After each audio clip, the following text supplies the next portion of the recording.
Did she just think that? Bahagyang ipinilig ni Alexa ang kanyang ulo. Tulog pa ba siya? Kanina pa siya parang wala sa sarili. Sino mga kakilala? Untag ng hindi bilib na tinig ni Rafael. People who can help you way better than the police, Rafael. Excited at sabad na kanyang mga ama. Pwede ba akong bumalik sa LaGuardia? Their bulletproof vest just saved my life. Excited din na sabi ni Rafael, but that was exaggerated. Kaibigan ko si Rourke, sabi niya habang tinitingnan na naman nito ang masama. At maging siya, i-recommend na sinasabi kong service. The inventor? Really? I only met his sister. Very accommodating. Napakurap na naman siya. It was the first time he sounded interested while talking about the girl. It sounded strange. Kilala mo rin siguro si Mean? Dagdag pa nito. Hindi kami ganun ka-close. I don't really know her that well.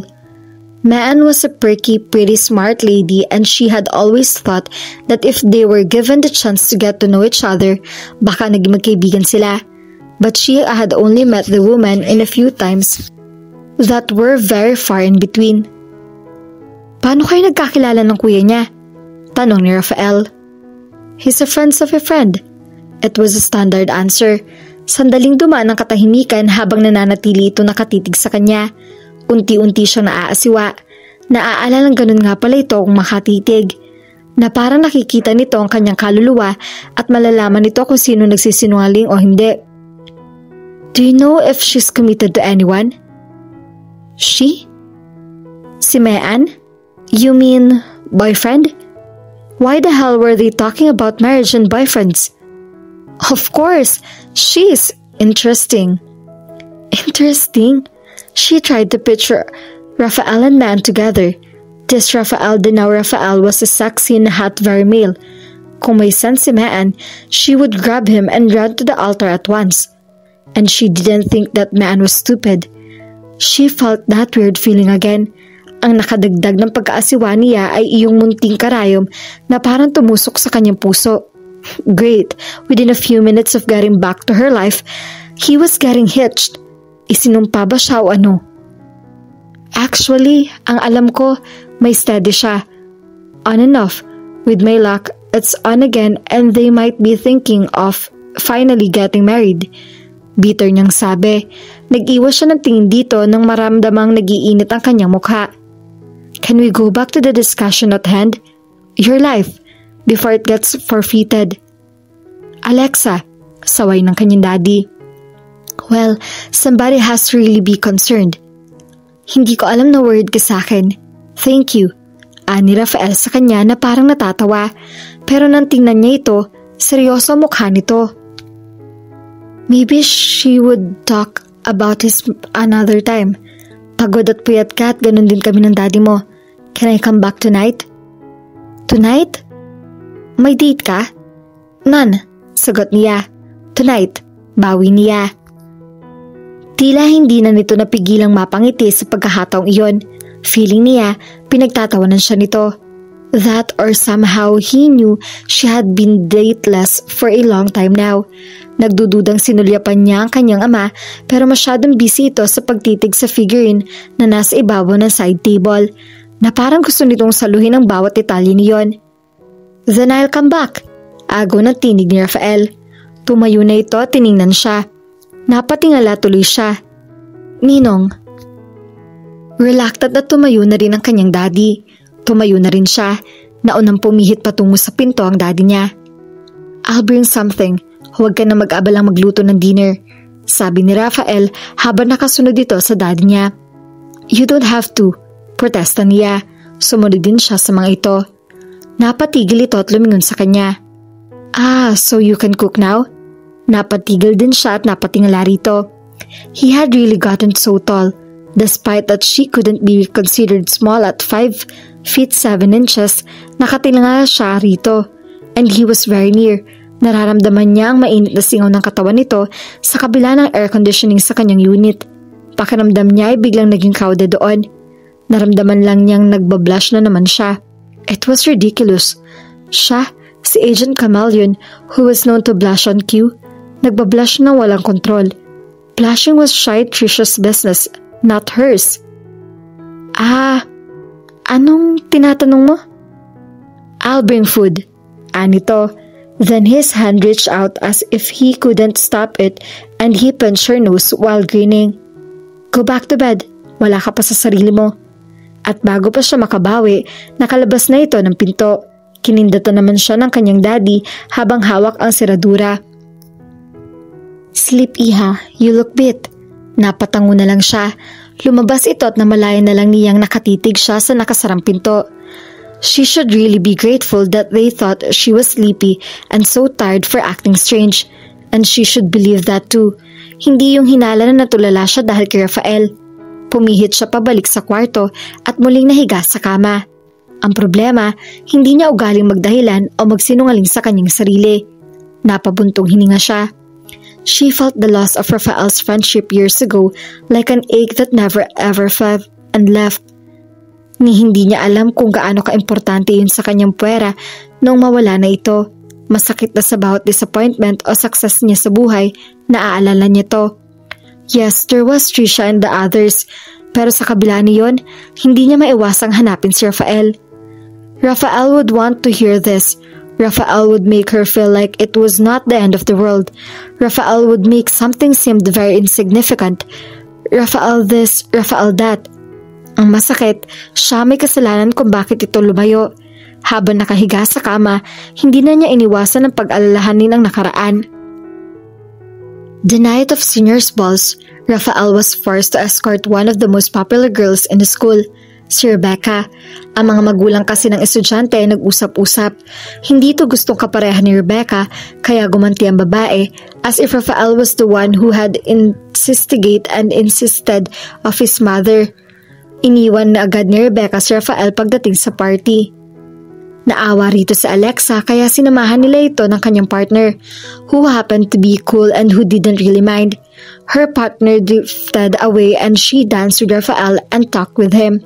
Kapag magkausap sila nito, mabilis dumaan ang oras. Hindi naman talaga sila close nung simula dahil magkaiba mga interest nila, but their parents' friendship made them bump into each other oftentimes as they grew up. Sa school, kung may maibibigay silang pabor sa isa't isa, they would readily give it to each other, no questions asked. Kapag may pagkakataon nagkakakwentuhan sa canteen, library or sa grounds, nagkakakwentuhan sila. He might look nerdy and shy but when one got to know him, he was an intelligent person to talk to. Namalayan na lang nilang magkaibigan na silang matalik. Pero kahit kailan, hindi niya to tiningnan in a romantic light. The culprit was the night. Later in the evening, somebody spiked the drinks. It was like a tradition in their school pero nakabantay naman ng mga instructors at student officer para makakontrol ang sitwasyon. Alam niyang may tama na siya nung nagsimula ang ball nila. Sa mga bully sa kanilang batch siya pinagtatawanan si Rafael dahil sa kanyang pagsama rito na para siya ang date nito. Don't mind them, sabi ni Rafael sa kanya. They were on the dance floor. Hinala at hinila niya ito roon para inisin ang mga nanganganyang rito. Walang kwentang pansinin mo sila. Nakakainsulto ang pagbubungis-ngisa nila. Kasama pa man din na Rebecca na yon. Pagkatapos kanyang iwan na parang may mortal kang kasalanan sa kanya na para namang gusto mo siyang talaga maging partner. Wala naman talaga maniniwala na gusto mo ako. Kaya mo ako tinatabihan at kaya mo ako pinagsasayaw sa akin. Naiingit lang sila. He said so matter-of-factly and so accepting. Nainis na rin siya rito. Bakit ka ba laging mabait? Bakit ba tanggap ka na lang ng tanggap? For your information, I like you kaya narito ako sa tabi mo. Bakit kita pagtsatsagaan kung ayaw ko ang ginagawa ko? Ngumiti ito. Thank you for saying that. Of course, I know that you like me, but it's not the kind of like that was I talking about. Kalmadong sabi nito. Anong klaseng like? Ganito? Tumiyad siya para halikan nito. Sa lips, it was over in a second, pero shock silang napatitig sa isa't isa pagkatapos. Namalayan na lang niyang humahagikik siya. Napangisi na rin ito. Luka-luka ka talaga. You really don't have to do that. But if you can see their faces, siguro sulit ka na. How do they look? Like they swallowed fish. Natatawang sabi nito. Really? At sa espiritu ng kapilyahan, muli siyang tumiyad. Ikinawit pa niya ang kanyang mga braso sa leeg nito at muling inaraw ang kanyang mga labi rito. Alexa, come on, kiss me. Hayaan mo silang lalong mainggit. Lasing ka na. We'll get into trouble. I'll be worth it. Please, huwag mo naman ako ipahiya. Bakit ang mga nagkasintahan dito, nagkikiss din naman sila sa tabi-tabi ah?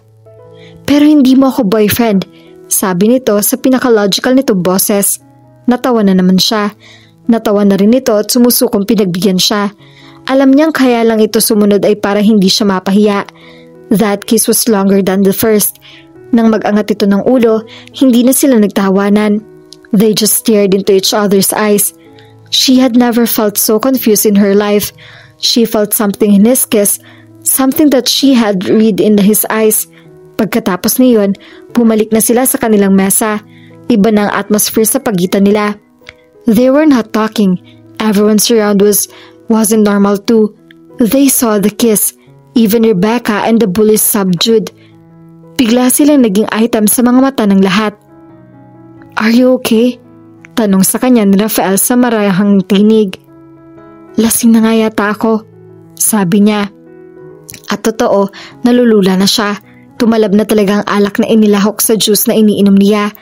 Inubos pa naman niya ang laman ng basong binalikan nila sa mesa. Mabuti pa, ihahatid na kita pa uwi. Mabuti pa nga, sabi niya. Magpapaalam lang ako sa advisors at iniwan na siya nito. Pagkaalis nito, naalala niyang nilapitan siya ng iba nilang kaklase na hindi outright magkapagtanong tungkol sa kanilang dalawa pero halatang iyon ang dahilan kung bakit siya nilapitan. One thing led to another and before she knew it, she was dancing and laughing and drinking with them instead of Rafael. Natakot siya, nalito at aminado siyang iniiwasan niya ito. Lalo silang nalasing at namalayan pa niya nung nilapitan siya nito para sabihin kailangan na talaga siya nitong ihatid pa uwi. Sumama siya dito. Even in her confusion, she knew who to trust. Ang huli niyang naalala, nakasakay siya sa kotse nito. Imagine how shocked she was when she woke up his bed the following morning wearing only his pajamas over her own underwear. At iyon nga, pinagsalitaan niya ito na masasakit na mga salita, thinking the worst, only to find out that her father was downstairs having breakfast with his father. Hiwalay na noon ang mga magulang nito. She threw up sa kotse pa lang nito at nawalan na ng malay. O inakala nitong nawalan siya ng malay kaya ito natakot. At dahil mas malapit ang bahay nito, doon na siya nito dinala. Ang maid ang nagpalit ng damit niya at naglinis sa kanya. Tinawagan naman nito ang kanyang daddy para sabihin na nangyari. Minarapat ang kanyang ama na doon na siya hanggang matulog at hanggang umaga. Ito naman ay guest room na natulog. Pumasok pa man din si Rafael sa kwarto para dalhan siya ng breakfast sa tray na ito pa mismo ang nagluto. When everything was clarified, hiyang-hiya siya dito. Humingi siya ng sorry dito sa bahay pa lang nito at kahit nang sumunod na mga araw at lagi nga nito sinasabi na okay lang dito. But he could not quite hide the hurt in his eyes. Graduation day came too fast. Pagkatapos ay sa States na ito nag-aral. Hindi na sila nagkita nito muli noon. Ngayon na lang uli. Not without reason. Alam niyang sinadya nito lahat ng mga pagkakataong pwede na sila magkita pero lagi ito may alibay sa mga magulang kaya hindi ito makakasama. Nagtampo na siya at lahat pero since walang Rafael na mapagbubuntunan, maging iyon ay lumipas hanggang sa sumuko na siya. He didn't look hurt anymore. In fact, aside from his physicality, his whole aura seemed to say he had really moved on, na maaaring pinatawad na nga siya nito.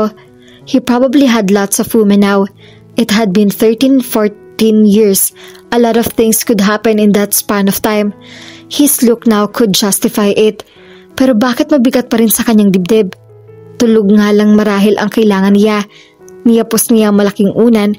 Pagod at puyat siya kaya parang bagyo naging epekto ng pagbalik ni Rafael sa buhay niya. Next time would be different. She would be rested, alert, and strong when they talked again. Ipinikit niya ang kanyang mga mata at dahil totoong pagod na pagod, agad siyang nakatulog.